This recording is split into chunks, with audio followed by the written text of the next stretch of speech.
Mission Mangalam સર્વાંગી, સામાજિક અને આર્થિક ઉત્કર્ષ માટે ગ્રામીણ વિસ્તારના ગરીબોના જીવન ધોરણને ઉપર ઉઠાવવા શરૂ કરાયેલો કાર્યક્રમ એટલે મિશન મંગલમ.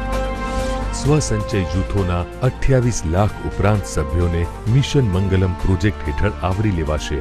મિશન મંગલમ કાર્યક્રમના માધ્યમથી લાખો ગરીબોને સ્વસહાય જૂથો અને સખી મંડળોમાં સામેલ કરી બેંક લિંકેજ દ્વારા આર્થિક ઉત્કર્ષની નવી ક્ષિતિજો વિકસાવી ગુજરાત લાઇવલીહુડ પ્રમોશન કંપનીની સ્થાપના કરી.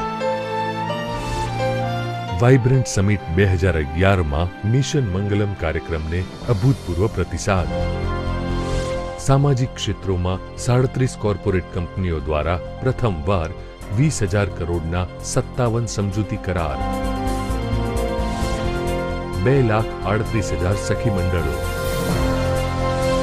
ત્રીજા વિશ્વના દેશો માટે ગુજરાતનું મિશન મંગલમ મોડેલ બની રહેશે. મિશન મંગલમ યોજના દ્વારા અત્યારે 1600 કરોડનો કારોબાર. આગામી સમયમાં સખી મંડળોને ₹5,000 કરોડની પ્રવૃત્તિનો કારોબાર સોંપાશે. મિશન મંગલમ, સૌનો સાથ, સૌનો વિકાસ.